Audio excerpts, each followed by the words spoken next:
உயிர்த்தெழுந்த இயேசு கிறிஸ்துவின் வல்லமை ஊழியங்கள் வழங்கும் வசனப் பெட்டகம். இயேசுவே கர்த்தர். இயேசுவையே தேவன் ஆண்டவரும் கிறிஸ்துவுமாக்கினார். இயேசுவே ராஜாதி ராஜா, கர்த்தாதி கர்த்தா. கிறிஸ்துவே மரித்தோர் மேலும் ஜீவனுள்ளோர் மேலும் ஆண்டவர். கிறிஸ்துவே போதகரும் ஆண்டவருமாயிருக்கிறார். வசனப் பெட்டகத்தின் இன்றைய தின கருப்பொருள் விடுதலை. விடுதலை விடுதலை விடுதலை.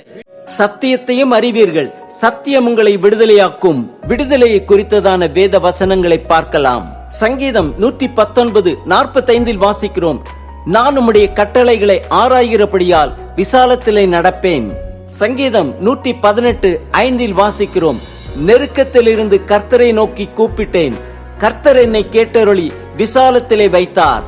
ஏசாயா 61:1 வாசிக்கிறோம், கர்த்தராகிய தேவனுடைய ஆவியானவர் என் மேல் இருக்கிறார், சிறுமைப்பட்டவர்களுக்கு சுவிசேஷத்தை அறிவிக்க கர்த்தர் என்னை அபிஷேகம் பண்ணினார், இருதயம் நொறுங்கொண்டவர்களுக்கு காயம் கட்டுதலையும் சிறைப்பட்டவர்களுக்கு விடுதலையையும் கட்டுண்டவர்களுக்கு கட்டவிழ்த்தலையும் கூறவும் அவர் என்னை அனுப்பினார். யோவான் 8:36 வாசிக்கிறோம், ஆகையால் குமாரன் உங்களை விடுதலையாக்கினால் மெய்யாகவே விடுதலையாவீர்கள். அப்போஸ்தலர் 13:39 வாசிக்கிறோம், மோசேயின் நியாய பிரமாணத்தினாலே நீங்கள் எவைகளினின்று விடுதலையாகி நீதிமான்களாக்கப்படக்கூடாதிருந்ததோ, விசுவாசிக்கிறவன் எவனும் அவைகளினின்று இவராலே விடுதலையாகி நீதிமான்களாக்கப்படுகிறான் என்று உங்களுக்கு தெரிந்திருக்க கடவது. ரோமர் 8:2 வாசிக்கிறோம், கிறிஸ்து இயேசுவினாலே ஜீவனுடைய ஆவியின் பிரமாணம் என்னை பாவம் மரணம் என்பவைகளின் பிரமாணத்தினின்று விடுதலையாக்கிட்டே. ரோமர் 6:22 வாசிக்கிறோம், இப்பொழுது நீங்கள் பாவத்தினின்று விடுதலையாக்கப்பட்டு தேவனுக்கு அடிமைகளானதினால் பரிசுத்தமாகுதல் உங்களுக்கு கிடைக்கும் பலன், முடிவோ நித்திய ஜீவன். ரோமர் 6:18 வாசிக்கிறோம், பாவத்தினின்று நீங்கள் விடுதலையாக்கப்பட்டு நீதிக்கு அடிமைகளானீர்கள். ரோமர் 8:15 வாசிக்கிறோம், அந்தப்படி திரும்பவும் பயப்படுகிறதற்கு நீங்கள் அடிமைத்தனத்தின் ஆவியை பெறாமல் அப்பா பிதாவை என்று கூப்பிட பண்ணுகிற புத்திர சுவிகாரத்தின் ஆவியை பெற்றீர்கள். ரோமர் 8:20 வாசிக்கிறோம், அதேனென்றால் சிருஷ்டியானது அழிவுக்குரிய அடிமைத்தனத்தினின்று விடுதலையாக்கப்பட்டு தேவனுடைய பிள்ளைகளுக்குரிய மகிமையான சுவாதீனத்தை பெற்றுக் கொள்ளும். ரோமர் 6:14 வாசிக்கிறோம், நீங்கள் நியாயப்பிரமாணத்திற்கு கீழ்ப்பட்டிராமல் கிருபைக்கு கீழ்ப்பட்டிருக்கிறபடியால் பாவம் உங்களை மேற்கொள்ள மாட்டாது. 2 கொரிந்தியர் 3:17 வாசிக்கிறோம், கர்த்தரே ஆவியானவர், கர்த்தருடைய ஆவி எங்கேயோ அங்கே விடுதலையும் உண்டு.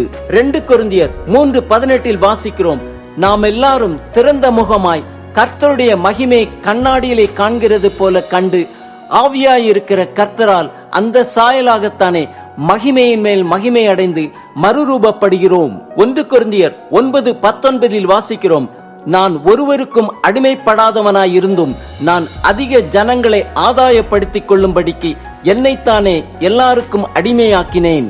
1 கொரிந்தியர் 7:22 வாசிக்கிறோம், கர்த்தருக்குள் அழைக்கப்பட்ட அடிமையானவன் கர்த்தருடைய சுவாதீனனாயிருக்கிறான், அப்படியே அழைக்கப்பட்ட சுவாதீனன் கிறிஸ்துவனுடைய அடிமையாயிருக்கிறான்.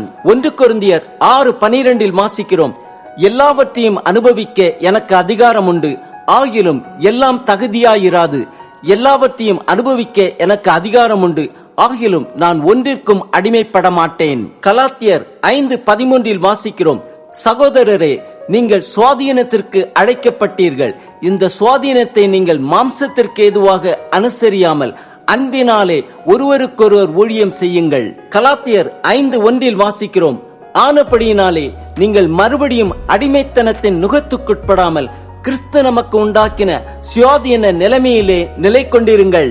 எபேசியர் 2:8 வாசிக்கிறோம், கிருபையினாலே விசுவாசத்தை கொண்டு ரட்சிக்கப்பட்டீர்கள், இது உங்களால் உண்டானதல்ல, இது தேவனுடைய ஈவு. எபேசியர் 3:12 வாசிக்கிறோம், அவரை பற்றும் விசுவாசத்தால் அவருக்குள் நமக்கு தைரியமும் திட நம்பிக்கையோட தேவனிடத்தில் சேரும் ஸ்லாக்கியமும் உண்டாயிருக்கிறது.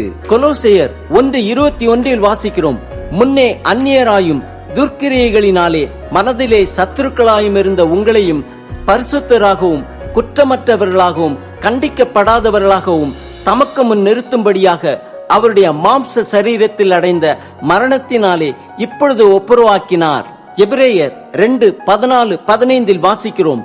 ஆதலால் பிள்ளைகள் மாம்சத்தையும் இரத்தத்தையும் உடையவர்களாயிருக்க அவரும் அவர்களைப் போல மாம்சத்தையும் இரத்தத்தையும் உடையவரானார்.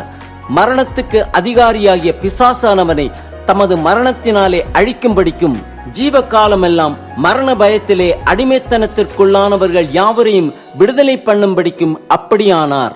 1 பேதுரு 2:16 வாசிக்கிறோம். சுவாதீனம் உள்ளவர்களாய் இருந்தும் உங்கள் சுவாதீனத்தை துர்க்குணத்திற்கு மூடலாக கொண்டிராமல் தேவனுக்கு அடிமைகளாயிருங்கள். ஆம், சத்தியத்தை நாம் அறிவோம், சத்தியம் நம்மை விடுதலையாக்கும்.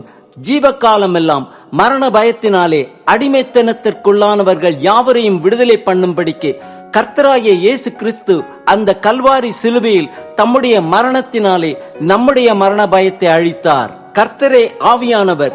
கர்த்தருடைய ஆவி எங்கேயோ அங்கே விடுதலையும் உண்டு.